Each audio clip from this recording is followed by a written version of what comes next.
we will start.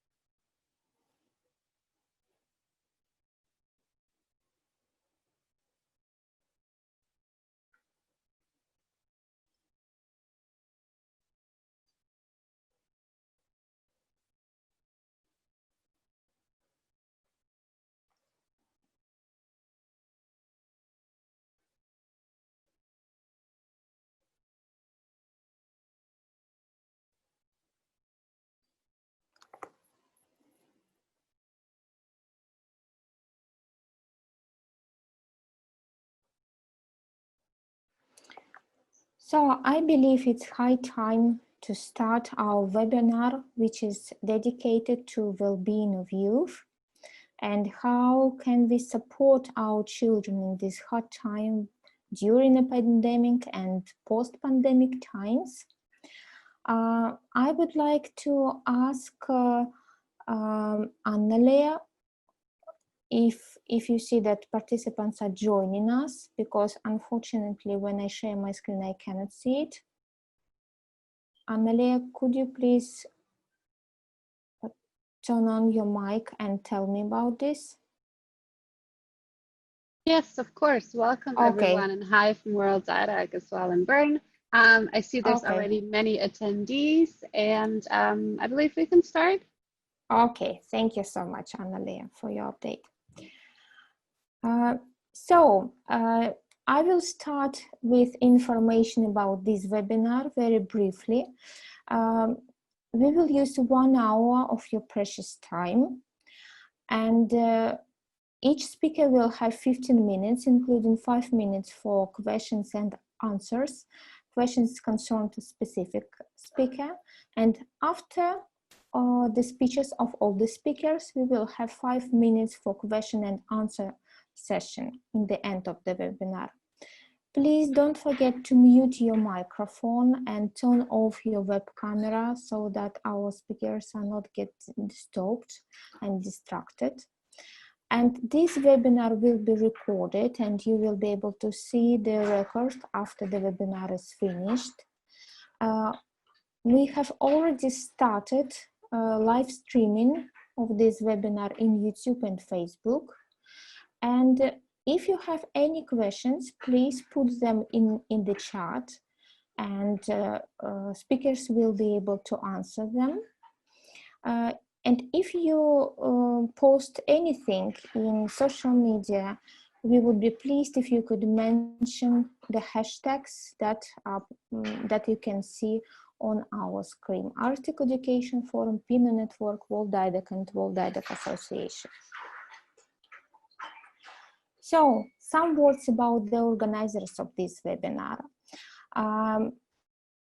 This is Arctic Education Forum, which is one of the leading events where you can find out a lot of information and insights about how Finnish education works and what you can take from Finnish education in order to improve your national educational systems or your particular school or kindergarten. So please follow the events of Arctic Education Forum and you will find more information about what Finnish education is and why it's so popular and worldwide known currently. Another organizer of the webinar is PINA Network. PINA Network is a wonderful example of a community or collaboration of companies from the whole region who all can bring some solutions to create educational projects, educational solutions. You can find more information on the website PINA Network. And the main organizer of the webinar is Worlddidac Association. This is the only association who unites all the national trade associations in the educational industry.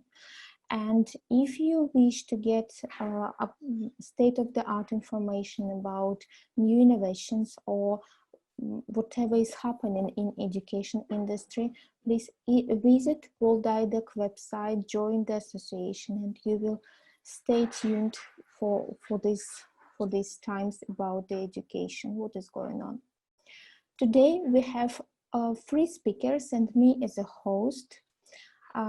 We have Dr. Varpo Viens from Diakonia University of Applied Sciences from Oulu region, and Varpo will update us will tell us about the holistic approach to what is well-being and how to support it in our students' life. And Mrs. Heli-Marit Mihkinen will give us information in whether it's possible to keep well-being and keep our students happy if they study, for example, in IB school, which is a very interesting topic for me, for example. And Ayşegül Rosa Aksoy from Turkey will give us lots of practical examples on how we can survive in these times and make the lives of our teachers and students more happier and more effective. So we will have some insights from Ayşegül as well. And my name is Irina Solonova. I'm from Russia, and I'm council member of Worlddidac Association, and I work in Ruspro Education Group, which helps Russian education organization to thrive, to develop in these hard times. So let's start from the first speech. Varpo, the floor is yours.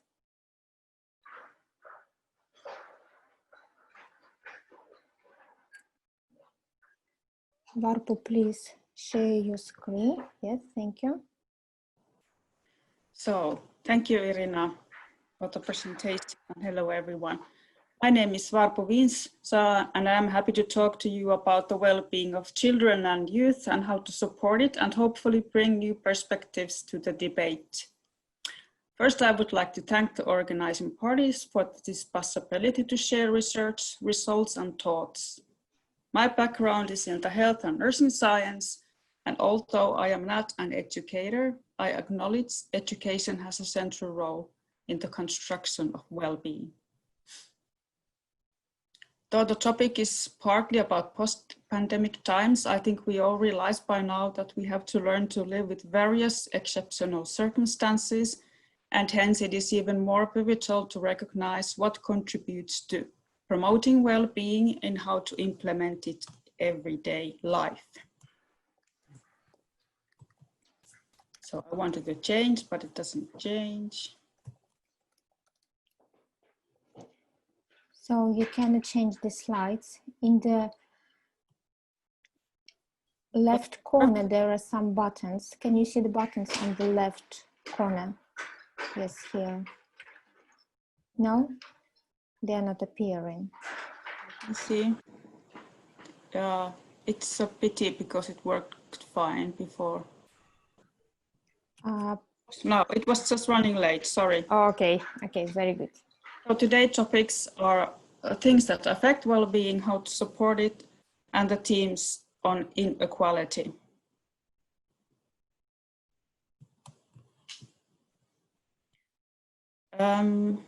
Just published research states that pandemic restrictions are particularly stressful for young adults and children. And I think if you look from the children's point of view, the future might look a little bit scary. It's not only the pandemic or the COVID, there might be other exceptional times ahead. So we need to support children, and they want sustainability and assurance that everything is going to be fine. The corona pandemic has made the interdependent world more visible and us to understand and have an awareness of the complex issues. And it also reveals that some people have more material opportunities and abilities than the others, and some of the old ways of thinking work no longer. And also, we are at a turning point somehow, and where the old ways of thinking and organizing are no longer enough to manage complexity and uncertainty. And there are differences in exposure and difficulties related to the epidemics. And especially, I would like to emphasize the mental health problems that are becoming more common among children and youth, and that education has a clear link to health and well-being. And there is inequality. Problems on health and well-being are much more common in low-skilled people. And that means also the restrictive measures treat them unequally. So let's slowly go what things affect well-being. So this is from my own thesis. Before well-being can be supported, we have to know what it means to people. In my own research, I asked adolescent girls what well-being means to them, what hinders and enhances it. And these are the 5 dimensions that we found in my research. And if we look at them, we can realize that almost all of them are threatened now. Social relations are in danger. During lockdown, children were missing their friends and peers. Situations in family dynamics are under pressure. And there are some problems in health resulting from immobility, symptoms due to tension and stress as the family's financial situation gets maybe worse. And harmonizing connection to nature is one of that has also increased in Finland as people seek more and more contact with the nature, but on the other hand, there are some issues concerning that. But most balanced experience of life is perhaps in the biggest transition as the adaptation to changes in the environment. This is just a short reminder of what the key factors of social determinants of health are. There are numerous of things that have an impact on well-being. It is the biology and the genetic endowment, healthy child development, social environments, personal health practices and coping skills, social support network, physical environment, education, employment and work status, health services, gender, financial and social status, and culture. So we are talking about many things that affect well-being. And I would just like to show you this picture about inequality. If you have a lack of resources, your mind is very busy trying to figure out where to find the basic needs, and that affects learning. And the short and medium term impacts will be particularly severe on the most disadvantaged and risk compounding divides. And I know that at the moment in Finland, the help online chats for children are very busy and almost blocked. Young people are calling and needing help and discussion about Corona and the beginning of the school year. And here are shortly things that we have to think about in our society, whether there is the culture that services meets the needs of young people. Are they met? Is the helping requires that? Are they flexible? Do we have the possibility to have cooperation?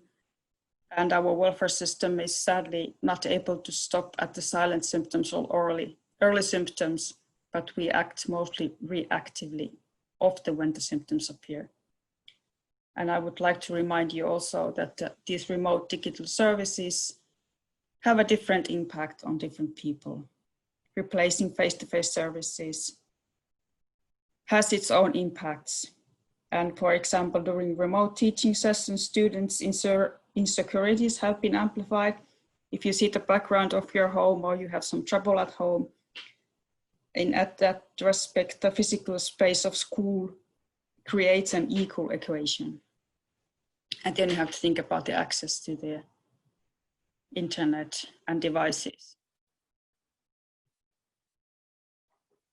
And here is summary of the earlier research results, what young people themselves state what they want and what well-being is. And they want genuine caring and listening. They want to be safe. They don't want to hear any condemning or belittling. They want special support for mental health. They want competent staff, support, they want friends, they want continuity, self-esteem and confidence, and easy access to services and help from the same place. Education is one of the cornerstones in the Finnish society, and that stems from the idea that investing in education, research and innovation, it paves good growth for individual economics and individual freedom. So here is just a reminder that the bubble says that for a fair selection, everybody has to take the same exam. Please climb the tree. There is a research shortly that highlights the importance of the structure and interactivity in distance learning also. When, even if taught remotely, teaching should be student-centered, taking into account students' age and development levels so that they don't have to take too much responsibility to manage. And I think we all still have to learn and implement different variations in distance learning practices so that they meet all the needs. And I think we all wish that our education system doesn't leave anyone thinking that they are stupid or can't manage. But the good news is that appreciation of education, science and research is thriving right now. People are expecting us to solve problems, but at the same time, we have to rethink how and what we are teaching, that we can give children the opportunity to live a prosperous life, because their and our well-being depends on what kind of skills they master and know. And there is an estimate that, for example, 65% of the children entering school today will have the jobs does not yet exist, because there are in many countries the most in-demand occupation or specialties did not exist 10 or even 5 years ago, and the pace of change is set to accelerate. So our educational system needs to be aware of this and have a change the way we teach and what we teach. Education can no longer be about transferring explicit knowledge across generations. We have to look beyond current situation. So let's take a short look at the slide again from the beginning, so it becomes more evident that we need transformative, creative and innovative learning geared to promote a sustainable future and for common good. So there is something we can do. We can reduce the risk factors and strengthen protective factors. I'm leaving this for you for a while to read. But I would like to emphasize the opportunity to act and be part of the problem solving concerning children. Here's one model, the Lundy model of child participation. I recommend you to look into this. They have a good grasp of what children and adolescents need to give them space, voice, audience, and influence. And my colleagues has also developed self-evaluation survey, easy to use tool for well-being assessment. That is where children and adolescents themselves assess their well-being, and the links are there, down there. And even though we have paid attention to larger scope of things, the devil is still in the details. I would say that once and all, what we all can do is to pay attention to all the students, especially the silent ones, face and attend, hear and listen and encourage and support. That is all we can do to help children's well-being. So thank you.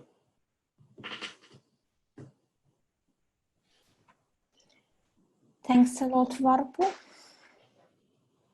That was very interesting, and I really like your point about opportunity to act for children, because they are also participants of our studies and of our families, and they have their right in decision making. That's really important. I wonder if our participants of the webinar have any questions right now. If you have any questions, please write down them in our chat. But if you if you have these questions a little bit later, Varpo will be with us and she will be able to answer them still.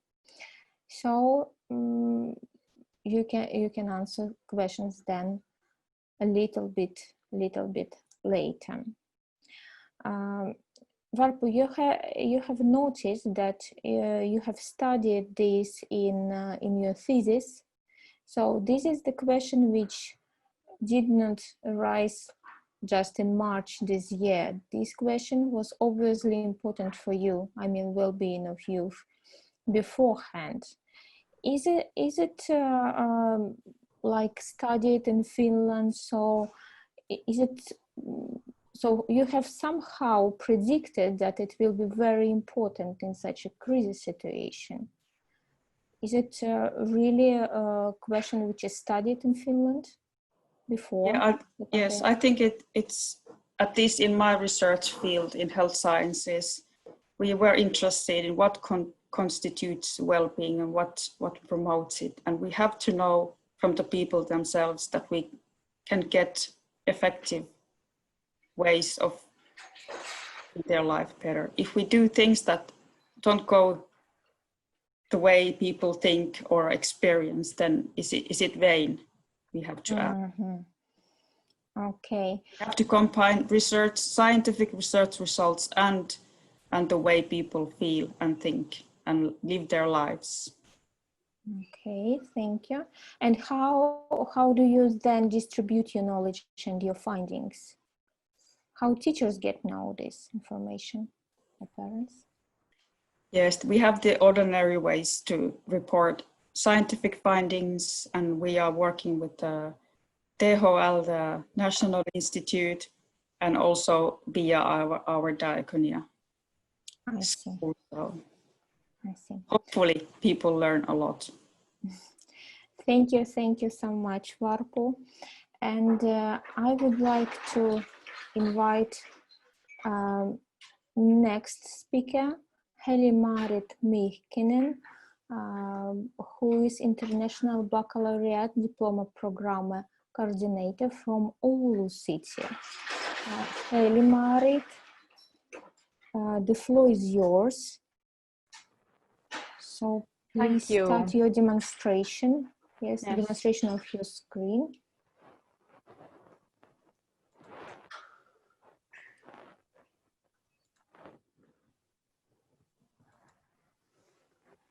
Okay, good afternoon to you all. I'm Heli-Maarit Mihkinen, and as Irina kindly introduced me, I work as the IB Diploma Coordinator in Oulun Lyceum Lukio Upper Secondary School here in Oulu, Finland. And today I'm going to talk to you about how to combine academic success and happiness and well-being also at the times of crisis as we've experienced during the past months. And I want to first introduce my background a little bit and the environment where we work. So our school is a public school, and it's part of the Educational Cultural Services here in Oulu. And it's a public organization, and there's lots of different kinds of services that the Educational Cultural Services provide. And we are also a member of PINO network. Our school is relatively old in at least Finnish scale, and it was established in 1874, so we have a long history. And generally speaking, our student population is driven, ambitious, and goal-orientated. The school's history has lots of people to look up to. We have, for example, 3 former presidents of Republic of Finland who've attended our schools, and many authors, scholars, and, for example, business leaders. And majority of our students actually do want to continue their studies in universities or universities of applied sciences as they graduate from us. So this is the background and the scenario for my field of work. I've grown very interested in aspects of youth well-being and, for example, positive pedagogy. And we are very keen to have our graduates succeed in life, but not with any cost. So we want to have also individuals who leave us feeling balanced and well. And it's not always easy because the program that we run here is academically demanding. International Baccalaureate diploma program, which is a 2-year program. Our students start with a preparatory year, and the syllabus, the curriculum, comes from the IBO organization, and more than 85,000 students take the IB exams yearly. Our unit here is rather small. We have an intake of 50 students, so the graduating class size is also around 50 students. And all in all, on this sector of Oulun Lukio in the IB section, we have 150 students. If we compare our results to the world results, we tend to be above the world average, looking at the mean points awarded for those who graduate, and also our passing rate is above the world average. But why have we come to the conclusion that happiness matters? IB actually has conducted its own research also, and as we heard from Varpu, there's also research all around the world in Finland and in different educational sectors about why happiness matters.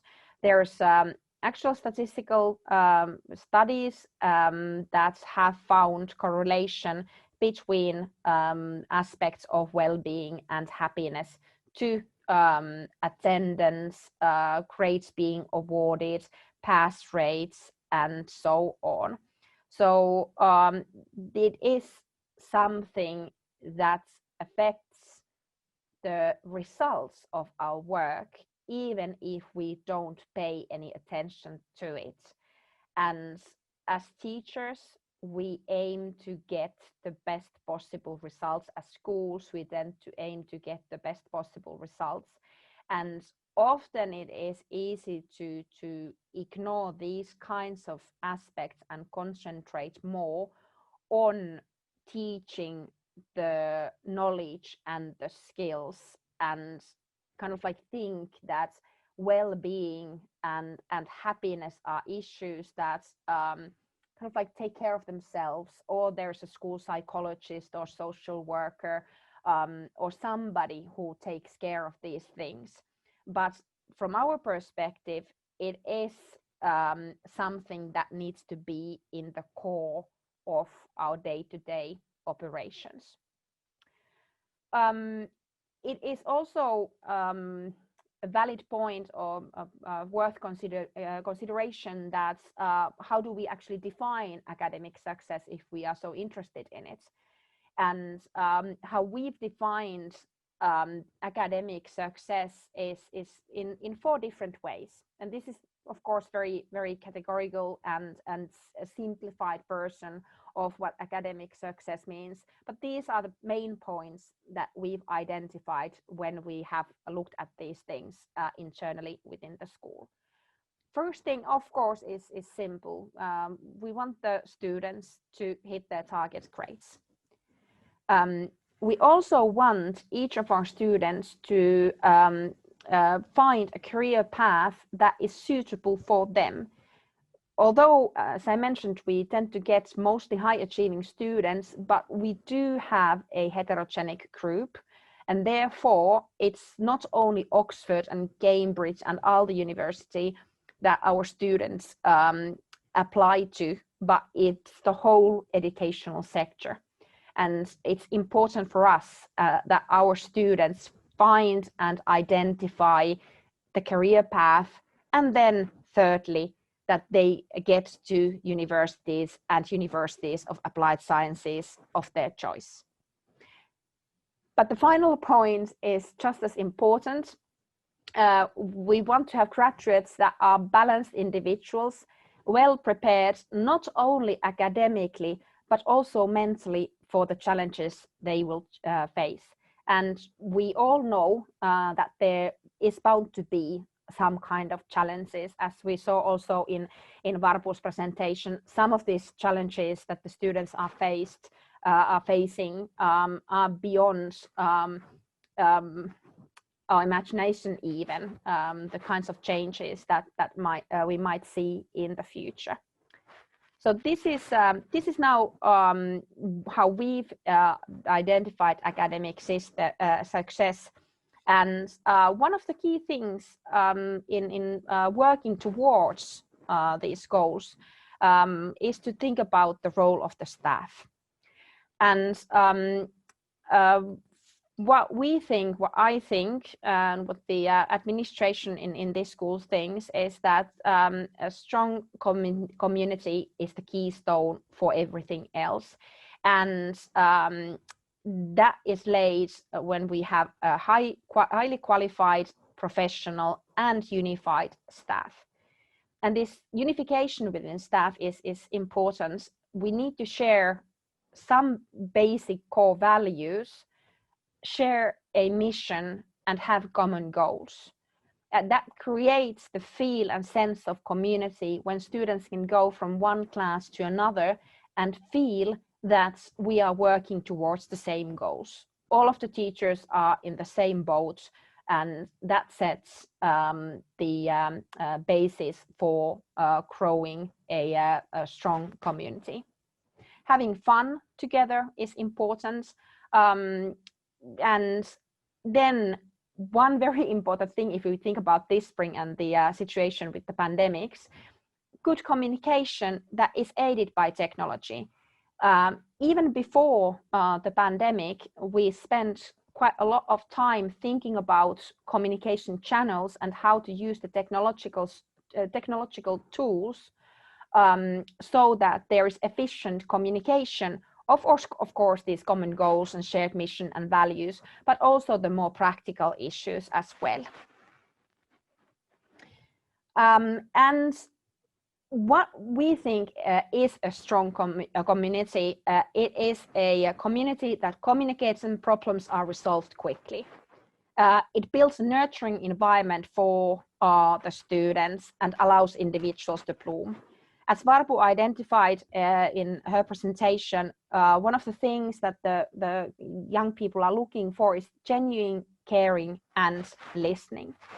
So we feel that that is how you build a strong community when you have these things. High quality leadership is important.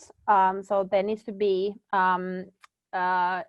somebody in a role to coordinate or to be in charge of different kinds of developments, and to ensure that everybody knows, for example, the common goals and shares the mission. And in previous slide, I mentioned about need to have fun, and it is also about spending free time together in one way or another.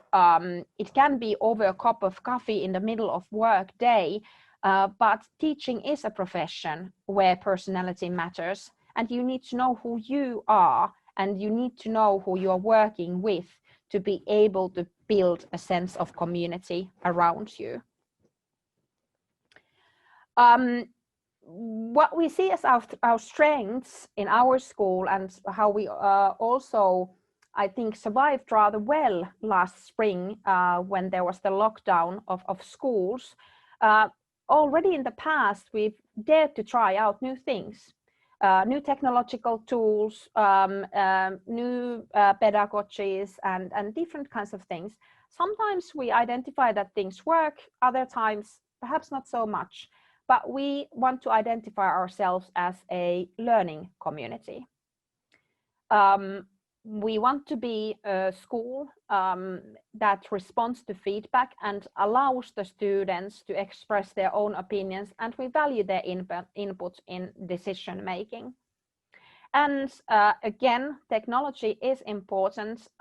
It's not in the core of things, but it's everywhere around us, and it's an important tool. And we use technological solutions to help in communication, collaborative work, peer review, and for many other functions.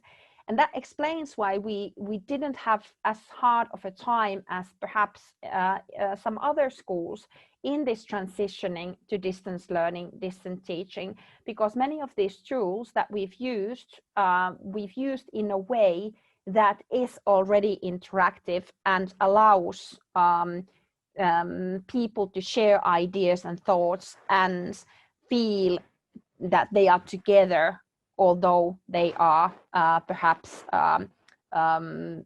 physically very far apart. So this is a slide I actually found somewhere in the Oulu City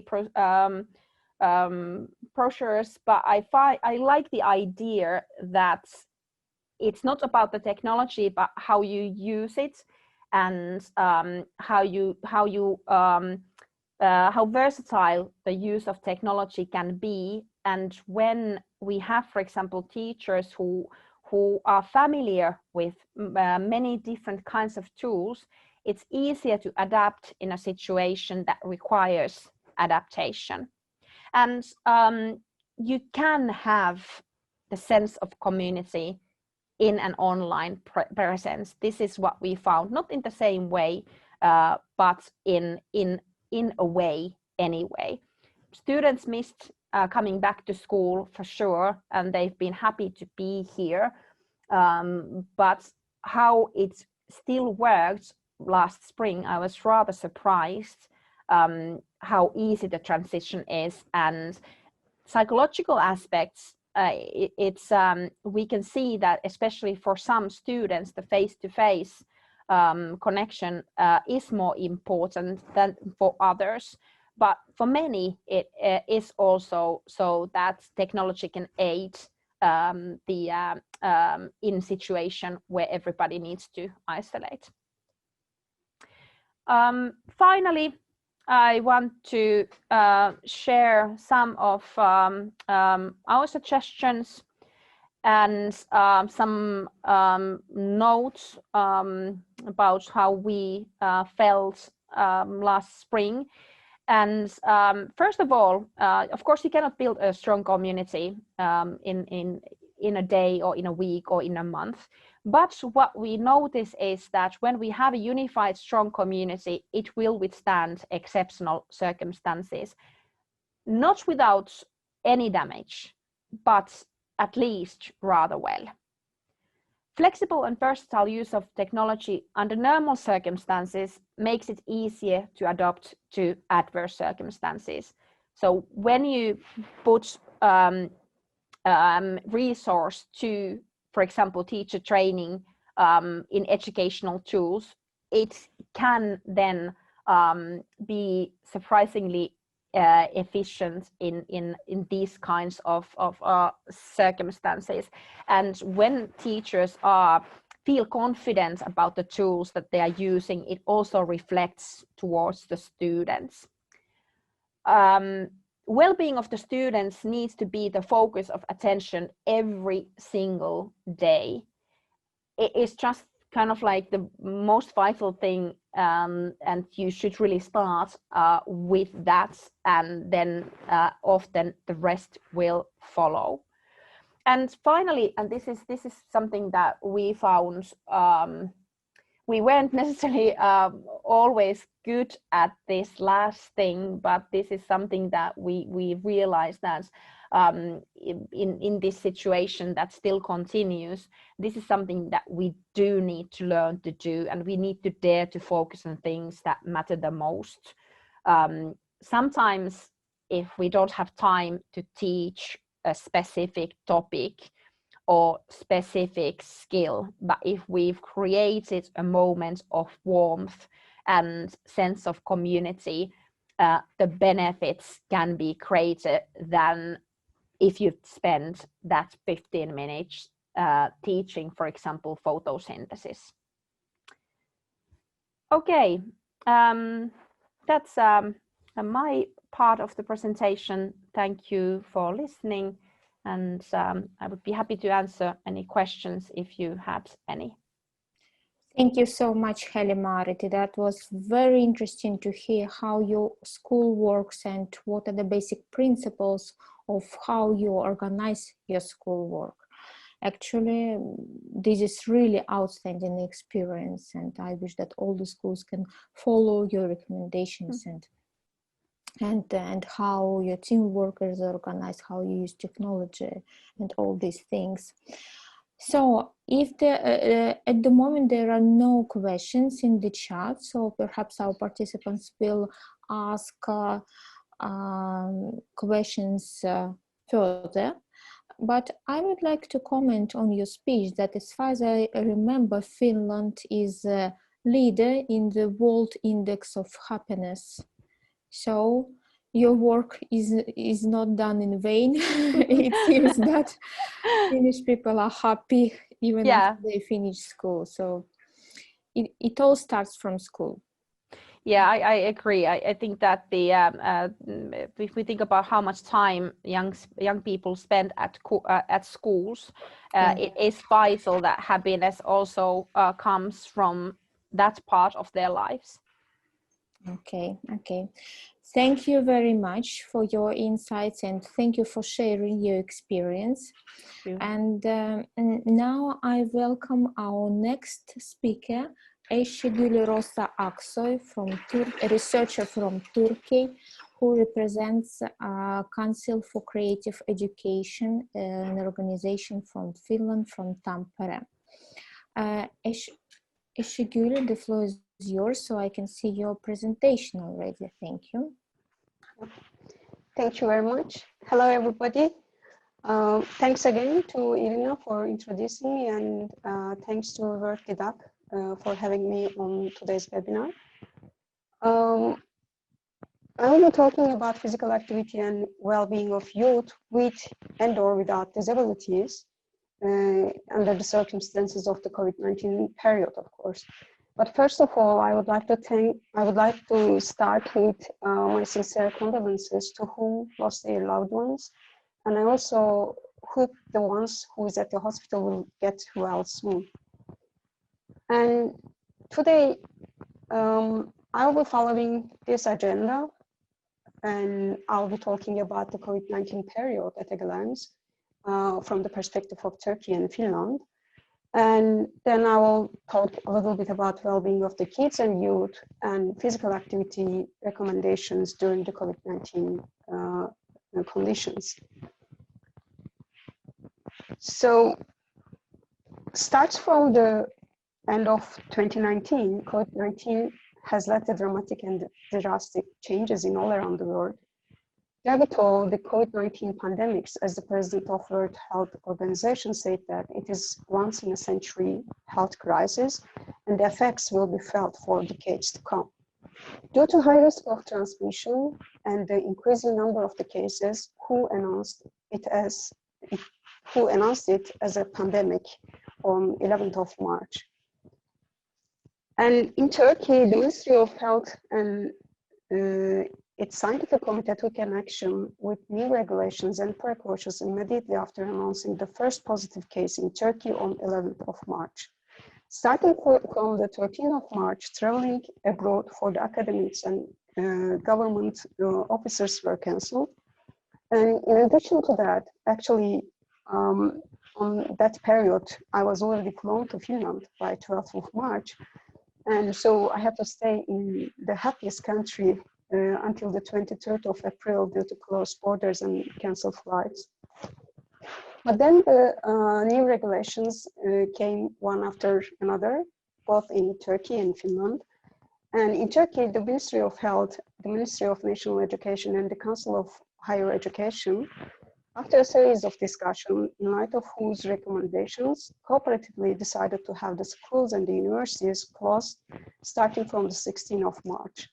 And after that period, they had some time to get ready for the online and distance education, which also started on 23rd of March through the online platform for the schools, primary, pre-primary schools, called EBA.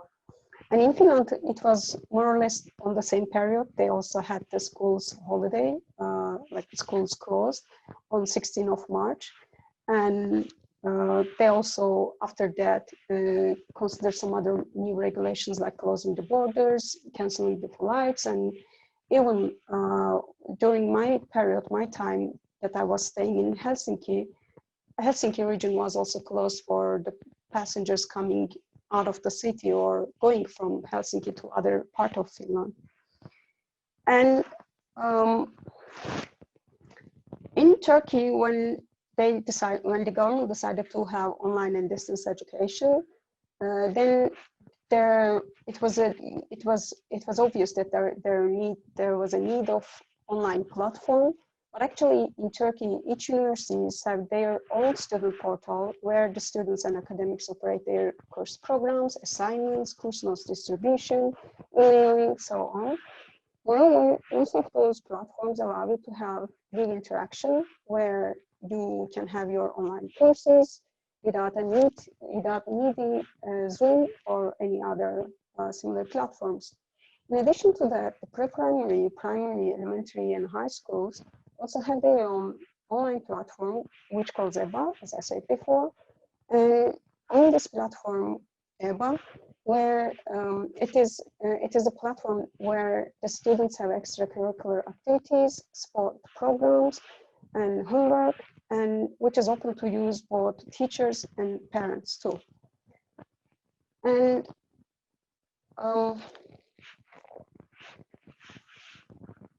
however, this way or other, during the COVID-19 period, all countries had to have an action in terms of coping with new regulations under COVID-19 conditions.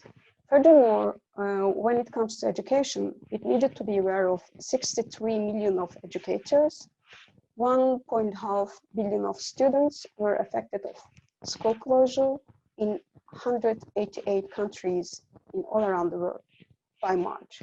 And when it comes to Turkey, around 25 million students that we are talking about here, that they had to move the education from face-to-face to online platforms. Therefore, an online and distance education was crucial for everybody all around the world. In Turkey, for the students aged from 3 to 18, the online platform EBA provides online live classes, also pre-recorded instructional videos, so on. And this platform can be used with personal profile by the student and or through the parent's account, and available also to follow scheduled pre-recorded video classes through the 3 different TV channels. It's just because of if there's an internet issue about the connection and such, so students have the opportunity to follow the classes through the TV. And all those physical and social distancing, besides all new regulations about new daily life, education and work, and so on, affected everybody on different levels for sure. However, one thing was obvious, that for the people who has preconditions, such as health issues and so on, or different needs or different abilities, COVID-19 period was and still is harder than for those people. because for so long we watched the flights and couldn't get on one. Children with or without disabilities and all individuals with different abilities struggled enough and could only watch the life through the window. And parents, of course, had different issues besides working from home and still parenting the kids at the same time. And I hope nobody got on this age on the picture that you are seeing here. However, there were a lot of study on educational technologies, online education, physical activity, and so on before the COVID-19. And during the COVID-19 period, and after all the quarantine started, we actually experienced that the implementation of all those researches, if it applies in real life or not. And I'm not going to answer this question, but this is something to keep in mind. And now, just when most of the country is getting ready for reopening the schools and universities, all of a sudden, we started hearing the term post-COVID-19 period. I also used it on my presentation's title, but I would like to get your attention on the question is popping up in my mind now. While World Health Organization announces that the effects of COVID-19 will continue for decades, is it right term to use post-COVID-19 while we are still in the period of during? So just putting this question here for future discussions, and I actually would like to hear if you have any opinion on this question. And yeah, I'm sure everybody had their own solutions, their own organization, or their new routines, and learned a lot about adapting the new regulations and new education, of course. But when it comes to youth's well-being, dealing with the new challenges for the youth in life is harder for them compared to adults. For parents, and especially for educators, it is crucial to pay attention to concepts of adapted physical activity when it comes to physical activity for all, and the holistic approach, which I consider in my educational approach, especially for physical education teacher and early childhood education teachers have to pay attention to this. And when I say adapted physical activity, which is about individualizing the instruction, matching the personal needs, and when you are matching this personal strengths with the appropriate activities and adapting the environment and participation in physical activity regardless of the population's needs. And when we talk about holistic education in relation to that, holistic education recognizes the all potential of the every student and respectively considers wide range of philosophical orientations and the pedagogical, and it's also recognizes one's well-being, wholeness, and involvement without distinguishing intellectual, emotional, social, or the physical elements. And physical activity, the physical activity and the physical activity during COVID-19 period was really important, and the planned physical activity in light of those principles that we were just talking, like adapted physical activity and the holistic approach,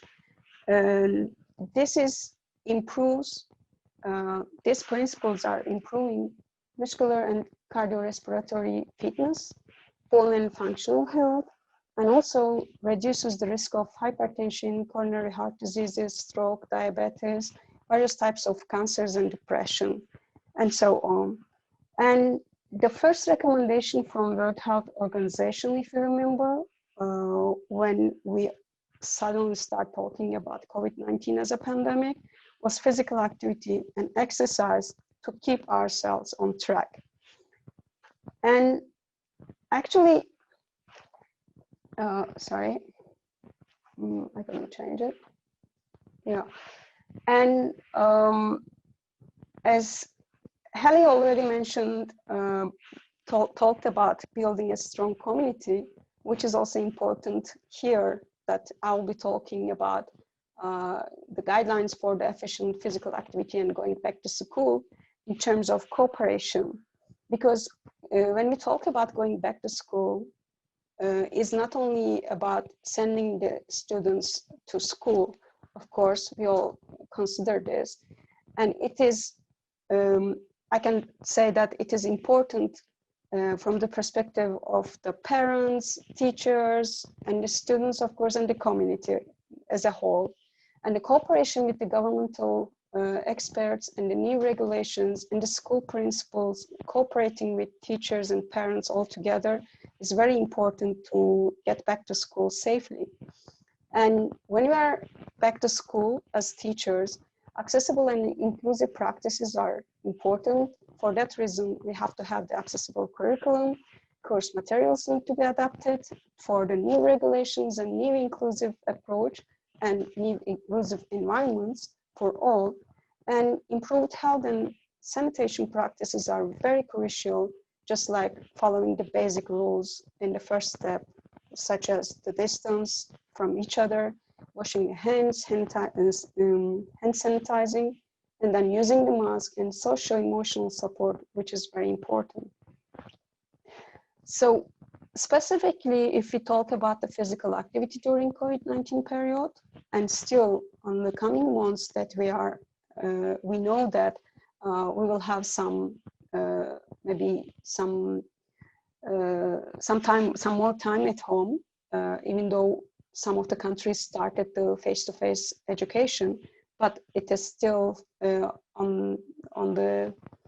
the mind that for some governments, they can still have the distance education. For that reason, if you are at home or if you are partially at home, like if you are in the hybrid system in the school for coming season, you can still keep it active. So for that reason, I can say that if you create an active daily routine for yourself beside your work or beside your homeworks, beside your studies and everything, if you have just a little time period for physical activity, it can help you for your well-being at home and to cope with the whole situation and new daily life. And when you are doing this, please be kind to yourself. Don't push harder and just be realistic, but try to keep it like a routine in your life. And also try to have it for all family, not only for yourself, or if you're a parent, try to have a time with your kids and a husband or a wife, and try to make some time for all of you to have fun with some active games or physical activities that you can follow some guidelines. And for that guidelines, to give you some more idea, as you see some logos here, you can follow Council for Creative Education from Finland for especially early childhood education teachers. You can find a lot of resources there. And for adapted physical activity resources, you can follow the International Federation of Adapted Physical Activity. And the Inclusion Club is giving really good ideas for your kids or for your students who has disabilities or different abilities. And then open education, open physical education teachers resources is also providing you some tools for creating an active home. And after all that things, I just try to talk a little bit from about with my perspective, I try to give a little window about the COVID-19 and physical activity and how it's related to your well-being. But of course, we can go more detailed with the questions. But now let's try to have some activity together.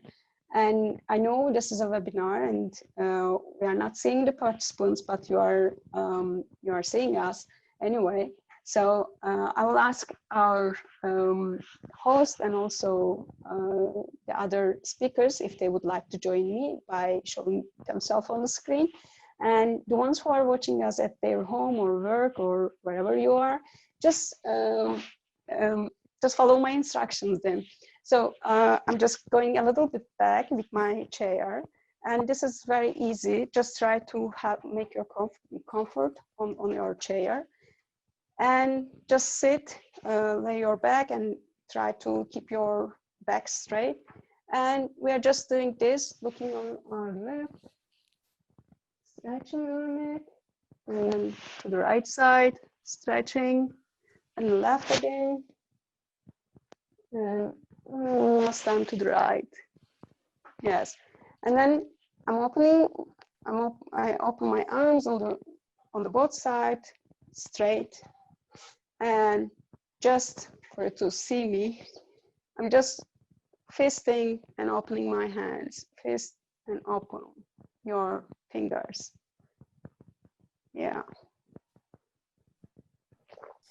And I do this in the air. Put your arms in the up, yeah, lift, and do the same thing with your fingers. Close and open, close and open. Yeah. And then I put my arms down, still sitting straight, and yeah, keep your back straight. And I'm doing the same thing with my fingers again, closing like a fist and then open. Close and open. Yeah.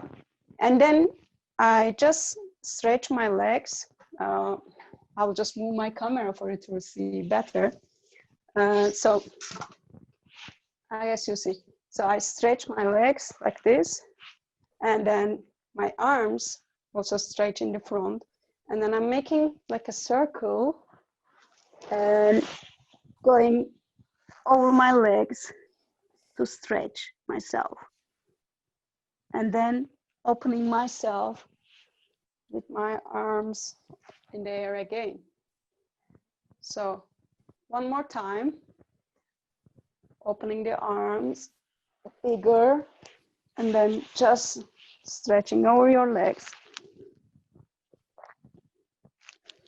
and opening back. Yes. Thank you.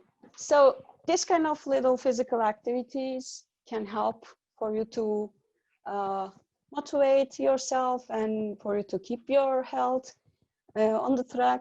So you can try those kind of things. And as I mentioned in the earlier slide, like you can go to those websites and to find more guidelines for it.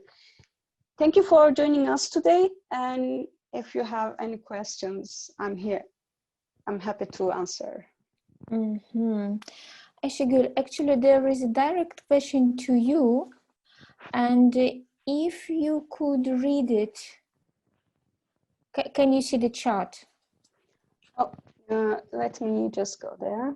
Yes, because the question is quite long, so I think you will spend less time if you read it by yourself. Yeah, so I will read it. There was a curfew during the first pandemic period in Turkey for almost 2 months for under 20 years old individuals, which also includes adolescents. I have also some adolescent relatives which are included in this lockdown. This situation forced them to spend more time with their families. As I, I'm sorry, sorry, I will continue here. This situation forced them to spend more time with their families. As I observed, they are affected badly by this. I wonder your ideas about the effects on this to well-being of youth. Yeah, this is more, I can say that this is more like a contribution, and thank you for this to Çağlar. And yeah, for the youth, it was really hard in Turkey because like as he also says that for 2 months they were at home, couldn't go out, and they were supposed to follow their courses online or through the television, as I said, mentioned that EBA system. But in EBA system, there is also some physical activity courses related to sports instruction. They could follow this, and I'm sure they did it. But still, of course, they need some more time, more spare time, because when they are young, they are more active.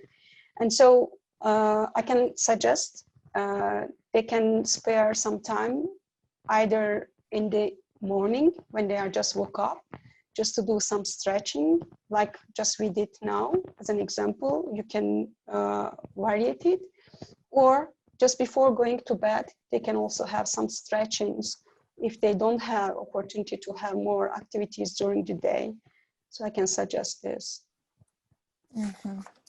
Thank you, Ayşegül, for your tips, for your practical tips, actually, because you have already shown us what we can implement during our lessons. It's very easy, but it will help our children to become more active during, for example, online lessons.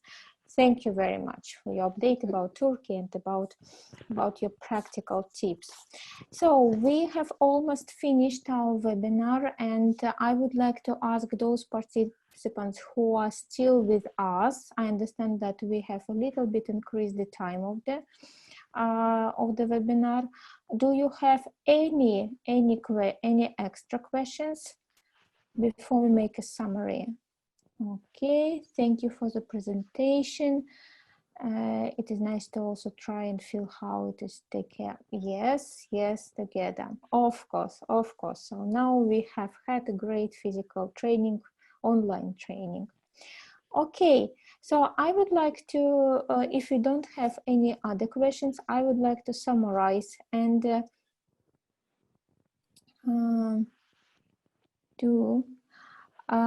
Ayşegül, could you please answer the question?